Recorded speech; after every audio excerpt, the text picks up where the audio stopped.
वो फोर्स है, वो एक बल है, और बल जो है वो तो त्रास ही देगी ना, वो सहयोग नहीं देगा। तो उस पुलिस के अंदर सारे संस्कार ऐसे भरे गए थे कि जैसे सत्ता के विरुद्ध जो खड़ा होता है वह इतना निकृष्ट है कि उसको तुम मार भी डालो, उसको तुम कुचल भी डालो, उसको तुम पागल भी कर दो, उसके तुम कान में साइकिल के पंप से हवा भर दो, उसकी ब्रेन फट जाए, तुम कुछ भी करो, तुम ठीक हो कर रहे हो, क्योंकि तुम्हारा काम इसको येन केन प्रकारेण इस सत्ता को बचाए रखना है। पुलिस को अंग्रेज ने अपना निजी गुंडे के रूप में रखा। अब लेकिन गुंडा ताकतवर तो हो गया।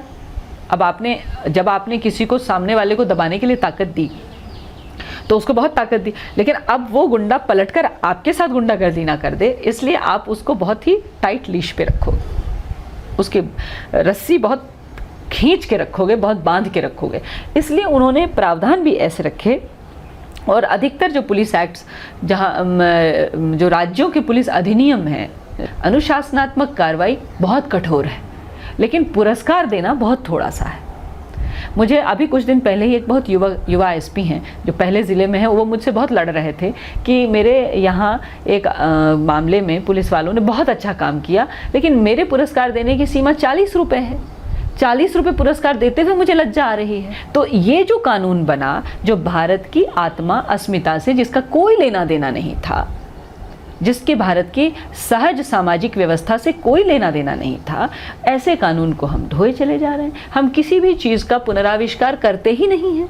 तो कई बार आप देखेंगे कि पुलिस को लोग कई बार गड़बड़ समझते हैं कि साहब देखिए 10 लठ मारे उसने मुझे, और पुलिस कहती है मामला ही नहीं बनता। वो सही में नहीं बनता। उस समय पुलिस आपको गलत नहीं कह रही है, नहीं बनता, क्योंकि 10 लठ मारे लेकिन आपके सर नहीं टूटा, नहीं फूटा, कुछ हाथ वाथ टूट टाट नहीं गया, तो आप पुलिस केस नहीं बनता। तो कानूनी प्रावधानों में दोष, इसमें दोष, फिर पुलिस की अपनी ज़िंदगी में बहुत से दोष। पुलिस के लिए एक तो अव्वल मकान नहीं बनाए, 100 पुलिस वालों में से 20 को मकान दिए, और 20 में जिनको मकान दिए, अगर आप देखें जो कटिंग एज लेवल है पुलिस का, जिसको हम सिपाही, हवलदार, ये जो होते हैं, इस लेवल के मकान अगर आप पुराने बने हुए, अब तो बहुत तरीके से बनाए जा रहे हैं। कम से कम आधुनिकीकरण योजना के तहत हमने काफ़ी कुछ सुविधाएँ देने की कोशिश की है, लेकिन अगर आप पुराने मकान जाकर देखें तो आप देखेंगे कि कितने महीन स्तर पर जाकर के षड्यंत्र किए गए। भारत के किसी भी सामाजिक व्यवस्था में एक तो अव्वल घर के अंदर यूं लैट्रिन होने की व्यवस्था ही नहीं थी, लेकिन अगर आपको बनाना ही है तो किचन और लैट्रिन साथ में। किचन किसी भी भारतीय घर में, वो किसी भी जाति और धर्म का हो, सबसे पवित्र स्थान होता था, और एक छोटा सा कमरा जिसमें वो सिपाही या वो हवलदार जो कि कोई राजा की औलाद नहीं होता, कोई किसान मजदूर का, गरीब का बेटा होता है, उसकी सामाजिक मान्यताएं ऐसी होती हैं कि वो घर की स्त्रियों के साथ, यूं परिवार के साथ, पत्नी और वो एक उसी कमरे में बच्चे, माता पिता, उसके ऊपर आश्रितों की संख्या ज़्यादा होती है, और वो एक कमरे का, एक बाथरूम, एक लैट्रिन का मकान उसको देते थे। वो इतना तकलीफ में हो जाता था कि वो घर में कम और बाहर ज़्यादा रहता था, वो ड्यूटी के लिए तत्पर रहता था।